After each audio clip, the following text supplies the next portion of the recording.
그 알고리즘 문제 10번 하노이터 풀어볼 건데, 제가 하노이터가 여러분들이 그 이전부터 많이 들은 수업 때문에 익숙하실 수도 있는데, 제가 이걸 다루는 수업이 두 번째거든요.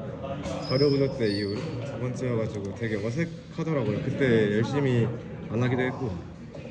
그래서 봤는데, 처음 사진 보시면 그 하노이터하고 그 디스크 개수 나오고, 그 기둥을 의미하는 FR2A가 나오잖아요.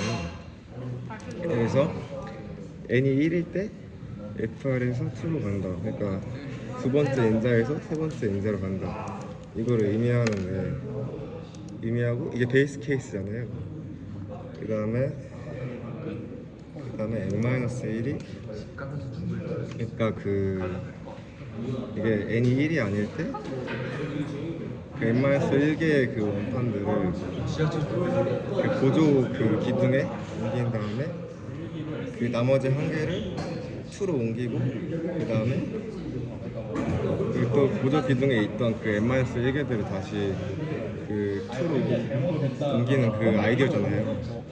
근데 이 아이디어만 계속 그냥 생각만 했었는데, 이게 n이 커지고 그러니까 테스트 케이스 할 때 계속 오류가 나더라고요. 그래서 보니까 두 번째 사진 보셔야 되는데, 발표 전지 한번 봅시다. 사실 제 코드는 아니고, 왜냐면 제 코드가 너무 복잡하게 짜가지고 설명하기도 좀 애매하고 가독성 떨어질 것 같아서, 그냥 여러 개 파이썬으로 그 제출하신 거 보고 그냥 참고해서 작성했는데, 그쵸. 그러니까 리스트를 이용해서, 근데 개발을 스택 이용하신 분들도 있고 리스트 이용하신 분도 있었는데, 저는 어펜드 그 리스트 써가지고 어펜드 써서 마지막에 요소 추가하고, 그리고 팝 써서 마지막 값 반환하니까 인자 안 적으면 마지막 값 반환하고, 이걸 이용해서 세 번째 값이 그 세 번째 기둥에 변화가 생길 때 그 값을 반환하고 입력하고, 이거를 저장하는 방법으로 썼는데, 그래서 그 값을 저장하는 게 S라는 리스트고요. 저희 망할 시에 참고책을 그래서 n이 1일 때 그 원판의 개수가 1이면 이렇게 가잖아요. 1이나 2에서 3을 가는데, 좀 그냥 1에서 3으로만 생각을 했었는데, 재기적으로 계속 가다 보면 2에서 3으로 갈 때도 있고 3에서 1, 2로 갈 때도 있더라고요. 그 3에서 1로 갈 일도 없을 줄 알았는데, 그 원판 개수가 4개 이상부터면은 1로 가는 것도 있더라고요. 그래가지고 처음에 이것 때문에 좀 애를 먹었는데 이해 안 했어요. 그래서 그 프린트 이거 함수는 따로 정의하진 않았고, 그냥 값이 그 원판 기둥 그 세 번째 기둥이 변화할 때만 거기 리스트에 어펜드하고 팝할 때 그때 출력을 하는 걸로 했습니다. 네. 그래서 위에 쪽은 n이 1일 때고요. 그리고 s 다음부터는 n-1개부터 있는데, 그래서 여기서도 t는 3일 때, 네, 그 목표 기둥으로 갈 때 그때만 값을 변화시키고 출력하는 걸로 했습니다. 그래서 근데 이게 계속 변수로만 있으니까 되게 헷갈리더라고요. 네, F에서 원래 A로 가잖아요. 처음 위에서는 n이 1일 때. 근데 이게 n-1개를 보조 기능에 두고 나머지 한 개를 그 목표 기둥에 보내는 건데, 약간 그런 식으로 생각하니까 F에서 원래 T로 가니까 하나는, 그게 왜 헷갈렸는지 모르겠는데 왜 헷갈렸어요. 그래서 여기서도 출력하고, 그리고 이것도 마찬가지로 3에서 출발하면 팝해야 되니까 없애고, 그 다음에 제일 마지막 값 반환하고, 이런 식으로 또 리커시브가 계속 하다 보면은 나오는 것 같습니다. 그리고 또 이것도 처음에 좀 헷갈렸는데, 리스트를 왜 여기다 조계화를 계속 시켜야 되는 걸 몰라서 이상하게 값이 나오더라고요. 그래서 리스트 초기화하고 또 하노이 그 함수 써가지고 그래서 리스트에 새로 바꾸고 그렇게 하니까 나쁘지 않게 나온 것 같습니다. 혹시 질문 같은 거 있어요? 궁금하신 거 없으시면 다음 발표하시면 돼요. 저도 알고랩 과제에서 나온 셀렉션 소트랑 인설션 소트를 이제 준비를 했고요. 우선 선택 정렬부터 가려면 이제 선택 정렬이 배열에서 가장 작은 값을 찾아서 이제 배열의 맨 앞에 놓는 과정을 반복하면서 이제 정렬을 하는 방식인데, 그래서 저는 이제 이거를 저희 수업 시간에 배운 것처럼 제기 함수를 사용해서 이제 구현을 해봤습니다. 그래서 이제 셀렉션 솔트라는 함수를 만들어서 이제 네 가지 매개 변수를 받으면서 우선 작동을 하고요. 이제 그 네 가지 매개 변수가 각각 정렬할 배열을 먼저 입력을 받고, 배열의 크기를 또 입력을 받고, 이제 현재 정렬 중인 요소의 위치, 그리고 각각 비교와 교체 횟수를 추적하는 변수들을 입력을 받아서 이제 이 함수가 계속해서 이제 각각의 값을 비교하고 이제 교체를 하면서 배열의 끝에 도달할 때까지 재기적으로 자기 자신의 구속도 호출하면서 이제 정렬을 하는 방식이고요. 그래서 이제 베이스 케이스로 이 인덱스, 현재 정렬 중인 요소의 위치가 이제 가장 마지막 값인 n이 될 때 이제 재기적으로 이제 스스로 부르는 것이 종료되고, 이제 그러면 그때 이제 모든 요소가 정렬돼서 이제 정렬된 값이 출력이 되게 됩니다. 그래서 이제 이 재기 호출에 있어서 이제 배열의 나머지 부분 중에 가장 작은 값을 찾는 것이 핵심인데, 이 현재 인덱스부터 배열 끝까지 탐색하면서 이제 비교 횟수, 이제 받게 되는 매개 변수 중 비교 횟수가 계속 증가를 하고, 배열에서 최소값을 찾으면 이제 그 값이 현재 인덱스에 있는 값보다 작으면 이제 교체를 하게 돼서 교체 횟수, 매개 변수가 증가를 하게 됩니다. 그래서 이제 이렇게 선택된 최소값이 배열의 맨 앞에 놓이게 되고, 이제 계속해서 또 재기적으로 다음 인덱스에 대해 같은 과정을 반복하는 것이 이제 이 함수고요. 이제 그리고 나머지 부분은 그냥 이제 알고랩에 제시되어 있는 것처럼 표준 입력과 출력이랑, 이제 저는 파이썬으로 구현을 했기 때문에 이제 인풋 함수를 이용해서 이제 t를 입력받고, 이제 나머지 부분도 이제 매개 변수들을 설정하고 함수를 재기적으로 호출하면서 이제 출력이 나타나게 됩니다. 그래서 이제 이 코드에서 이제 배열을 정렬하고 동시에 이제 몇 번의 비교와 교체가 발생했는지도 추적을 할 수 있고, 선택 정렬의 기본 원리를 이용해서 이게 재기 호출을 통해 선택 정렬을 하는 방법이고요. 이제 다음으로 인설션 솔트인데, 이 삽입 정렬은 이제 리스트를 하나씩 확인을 하면서 적절한 위치에 요소를 삽입해 나가는 정렬 알고리즘인데, 이제 이것도 마찬가지로 재기 함수를 이용해서 이제 이 정렬을 할 수 있도록 구현을 했고요. 우선 첫 번째 단계에서 이 함수는 이제 배열의 두 번째 요소부터 시작해가지고 현재 인덱스의 요소를 이제 정렬된 부분에 삽입하기 위해 계속 위치를 찾는데, 이제 이를 통해서 배열의 이전 요소들과 비교를 하고, 현재 요소가 이전 요소보다 작다면 그 인덱스를 오른쪽으로 이동시키고 계속해서 비교를 진행합니다. 그래서 비교가 발생할 때마다 마찬가지로 비교 횟수를 증가하고, 인덱스가 교체될 때마다 마찬가지로 교체 횟수도 증가를 합니다. 그래서 이제 이 함수도 아까 선택 정렬과 마찬가지로 이제 매개 변수를 똑같이 받고, 정렬할 배열, 이제 배열의 크기, 현재 처리 중인 배열 요소의 인덱스, 그리고 비교 횟수와 교체 횟수에 해당하는 똑같은 매개 변수들을 입력을 받고, 이제 그 삽입할 적절한 자리를 찾게 되면 이제 그 위치에 현재의 인덱스를 삽입하게 됩니다. 그래서 이제 함수, 그리고 계속해서 이제 재기적으로 호출이 될 테니까 함수가 다음 요소로 넘어가면서 똑같은 작업을 반복하고, 이 마찬가지로 마지막 배열의 요소까지 이 함수가 실행이 된다면 이제 정렬이 성공적으로 완료됩니다. 그래서 이제 마찬가지로 베이스 케이스가 존재해서 이제 인덱스가 이 배열의 마지막 부분까지 성공적으로 실행이 되게 되면 이제 베이스 케이스로 인해 이 재기적으로 스스로를 호출하는 게 중단이 돼서 정렬이 출력이 되게 됩니다. 그래서 이제 기본적으로 제기를 사용하고 있기 때문에 베이스 케이스를 설정해서 이제 적절하게 제기를 종료시키는 것도 중요하고, 이제 두 정렬 방법 모두 현재 요소를 이제 적절한 위치로 이동시키면서 교체 횟수와 이동 횟수를 비교 횟수를 추적하는 것도 중요하고, 이제 그 값도 반환하는 게 저희 문제였기 때문에 그 값도 반환을 할 수 있고, 이렇게 제기적으로 두 정렬을 이제 혼자서 코드를 짜보니까 얼마 안 돼.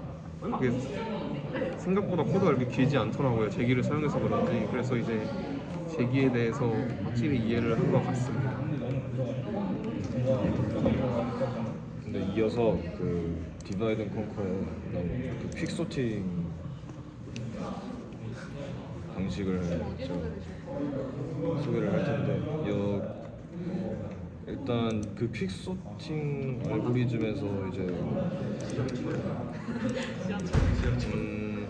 같은 알고리즘을 다르게 표현하면 두 개 정도 있는데, 이제 토니 호어가 개발한 기법이랑 로무토가 개발한 기법이 있는 거예요.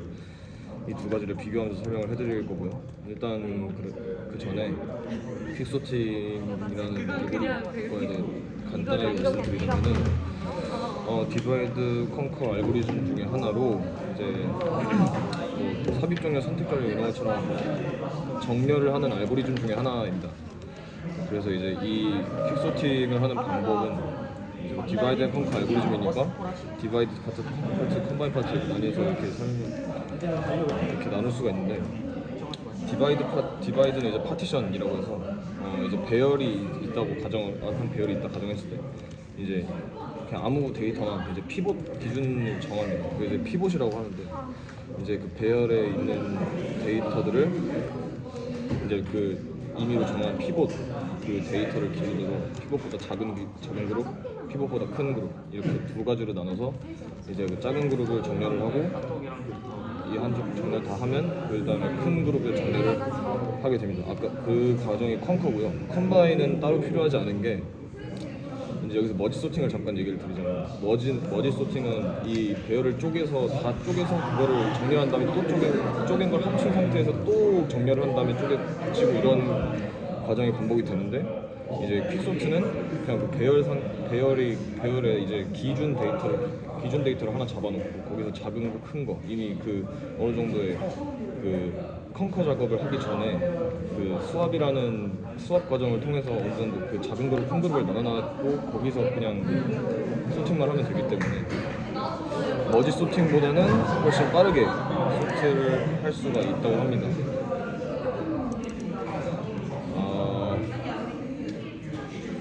그래서 이제 두 가지 기법, 그 디바이드 과정인 파티션 기법에서 두 가지 기법이 두 가지로 나뉘는데, 아까 말씀드렸던 호어가 개발한 기법, 로무토가 개발한 기법 두 가지를 좀 비교해서 말씀을 드리자면은, 이 두 알고리즘의 알고리즘의 차이를 얘기할 때 기준은 파티션을 할 때 그 반복자 분계를 사용하잖아요. 그 반복자들이 어떻게 이동하는지가 제일 큰 차이인 것 같습니다. 이제 그 로무토 방식을 먼저 예시로 들어드리자면은,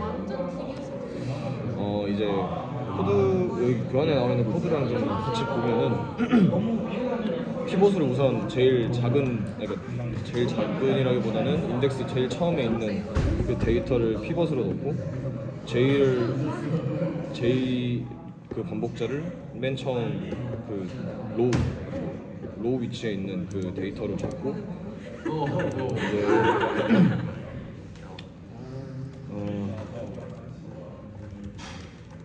반복자를 돌리는데, 이제 i는 로우 자리보다 하나 더 큰 자리 거기다 둔 다음에 이제 i를 돌려요. i로 루프를 돌리는데 이제 피벗 데이터보다 그 i번째 데이터가 더 작거나 같으면은 이제 피벗 기준으로 얘가 뭐라고 해야 돼? 피벗이 크다, A가 작다. 그러니까 제일을 하나 이동시켜줘. 잠깐만. 그러니까 이제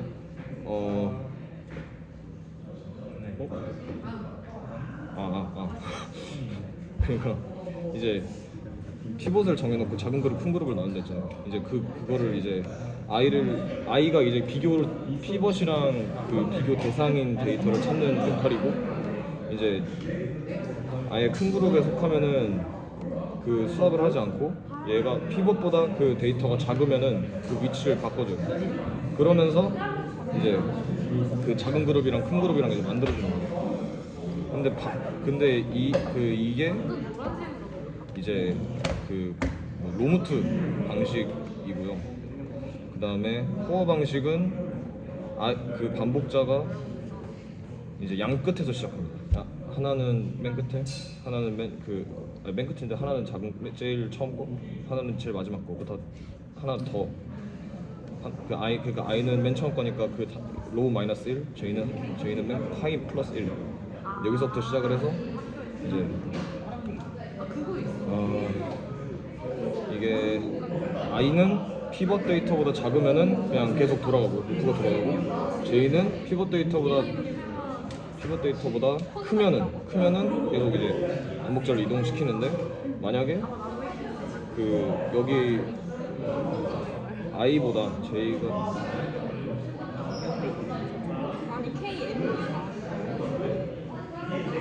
그러니까 이제 이게 여기 이렇게 반복자들이 이동하는 그 과정에서 반복문으로 튀어나오는 경우는 이제 i 반복자가 피벗 데이터가 크거나 j 반복자에 있는 데이터가 피벗 데이터가 작은 경우, 이럴 때 나오니까 그거를 이제 반복자를 나와서 바꿔줘요. 이런 방식의 차이가 있습니다.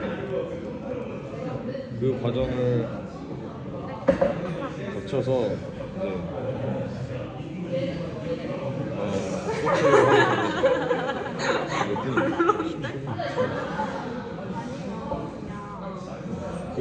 그 방식의 차이가 있고, 나머지는 사실 크게 차이가 없고.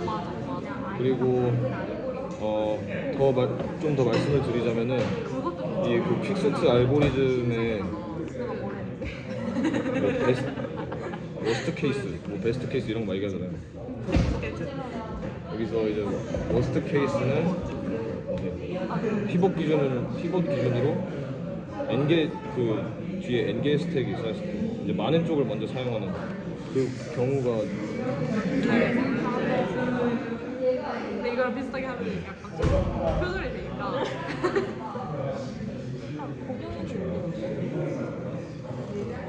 그러니까 이제 여기서는 피벗에 의해서 나누어진 왼쪽 부분, 오른쪽 부분이 있는데, 여기서 이제 그 데이터의 차이가 있을 거 아니에요. 그 개수의 차이. 근데 더 짧은 부분을 먼저 재기적으로 실행하는 게 좋다고 하는데, 이 이유가 더 큰 쪽을 먼저 사용하면은 이제 그 시스템상의 액티베이션 레코드가 많이 쌓여서 하나의 데이터만 남았을 때도 스택에 다 쌓이는 그런 문제가 발생을 해서, 여기서 말하는 게 이제 타임 컴플렉시티가 워스트 케이스인 거가 제가 아까 말씀드린 거고요. 그다음에 짧은 파트를 재기적으로 실행하면은 O of 1 스페이스만 필요하기 때문에 이제 퀵소트 알고리즘을 짤 때도 작은 부분 먼저 실행을 하게 설계를 해야 될 것 같다는 생각이 듭니다. 사진은 나왔네요. 지금 다 너무 세요. 죄송합니다. 일단 저는 저희 교수님이 저희 프로그램과 볼트 너트에 대한 문제를 풀어볼 건데, 이거의 교칙은 볼트와 너트의 쌍을 다 맞추는 건데, 서로 다른 n개의 볼트와 n개의 너트가 있는데 그 중에 각각 너트와 볼트가 맞는 짝이 있고, 주의사항은 볼트끼리 크기를 비교할 수 없고 너트끼리 크기를 비교할 수 없고요. 볼트와 너트 한 쌍을 비교할 때만 그 크기의 관계를 알 수 있어요. 그래가지고 너트랑 볼트를 꼈을 때 그 너트가 볼트보다 크거나 작거나, 아니면 그 반대로 그 볼트가 너트보다 크거나 작거나, 혹은 정확히 맞는지 알 수도 있어요. 그래서 이러한 제한 속에서 너트와 볼트의 짝을 찾아야 돼가지고 단순 정렬로 해결할 수 없어서 좀 빨리 해결하기 위해서 퀵솔트랑 디바이드 컨트롤을 동시에 사용하면은 좀 효율적이겠다 생각해가지고 두 개를 사용해서 한번 해결해 볼 겁니다. 일단 퀵소트에서는 가장 중요한 게 피벗을 선택한 이후로 두 부분으로 나눠야 되는데 그러면은 볼트 너트 한 개 중에 피벗을 선택해서 그거에 맞는 것을 가운데 놓고 얘보다 작은 거를 오른쪽에 놓고 얘보다 큰 거를 왼쪽에 놔요. 그래가지고 이걸로 디바이드를 먼저 하게 된 절반으로 맞는 거랑 그 외에 절반으로 아니면은 한쪽이 클 수도 있는데 이렇게 디바이드를 해놓고요. 그래가지고 볼트를 만약에 피벗 너트로 접고 한다면은 피벗보다 작은 볼트가 오른쪽에 있을 거고 피벗보다 큰 볼트가 왼쪽에 있을 거고 딱 맞는 볼트는 결합해서 가운데에 있게 돼요. 그래서 계속 피벗 너트를 뽑아가지고 오른쪽 왼쪽에 계속 맞는지 확인해보고 이것보다 큰 게 있으면 똑같이 계속 리컬시브하게 하면 될 것 같고, 그래서 만약에 왼쪽에 맞는 볼트가 있다 그러면은 그쪽만 세팅을 해서 해가지고 픽서트를 해서 그 피벗 너트의 기준으로 큰 거를 왼쪽으로 놓고 작은 거를 오른쪽으로 놓고 맞는 거는 가운데 피벗 너트와 볼트를 결합해가지고 두면 돼요. 그래서 계속 재기적으로 반복을 하게 되면은 결국에는 너트와 볼트의 쌍으로 맞춰지게 되는데 킥솔트랑 마찬가지로 평균적으로 5의 n의 로그 n의 시간 목적도를 가져야 되고 킥솔트처럼 피벗을 기준으로 매번 페어를 두 부분 나누고 각각의 부분에 대해 다시 정렬함으로 전체 시간 목적도는 평균적으로 아까 말씀드린 대로 하게 돼요. 다만 최악의 경우에는 모든 단계에서 피벗이 배열의 끝값을 선택돼서 5의 n의 이승의 시간 목적도를 가질 수 있게 되는데 임의의 피벗을 선택하는 방식이라면 평균적인 성능에서 매우 효율적인데 만약에 운이 너무 안 좋아서 5의 n에 이승하게 되면은 아마 노가다한 거랑 거의 비슷한 결과가 나오거나 오히려 만약에 노가다를 했을 때 운이 좋으면은 퀵솔팅을 한 것보다 오히려 빠르게 나올 수도 있어요. 그래서 요약을 하자면은 피벗 너트를 기준으로 그 어짝에 맞는 볼트를 찾고 그 볼트를 기준으로 나머지 너트를 디바이드를 해요. 그래서 분할된 두 그룹에 대해서 재기적으로 같은 방법을 피벗 너트를 선택해서 피벗 된 거를 바탕으로 왼쪽 오른쪽을 나누면서 리컬시브하게 해놓고 그리고 최종적으로 모든 너트와 모든 볼트의 짝이 맞춰지게 돼요. 그래서 이 알고리즘은 앞서 다른 분이 말씀드린 퀵솔트의 분할 경고 원리를 잘 응용한 방법이고 주어진 제한사항 안에서도 효율적으로 볼트와 너트의 쌍을 맞출 수 있는 가장 좋은 방법이라고 생각하고 일단 제가 처음 이 문제를 교수님한테 받았을 때는 이거를 어떻게 할까라는 고민을 되게 많이 했는데 교수님이 규칙을 여러 가지 설명해 주면서 그 자리에서 어느 정도의 윤곽을 잡게 된 것 같아요. 교수님이 피벗 너트나 피벗 볼트를 이용해가지고 디바이드 컨커를 킥솔트처럼 하면 될 것 같다 라는 부분에서 바로 힌트를 얻어가지고 이런 알고리즘을 짤 수 있었고 아마 운이 엄청 나쁘지 않다면은 이 퀵솔트 알고리즘이 일일이 하나씩 하는 것보다 훨씬 더 효율적이라고 생각해요.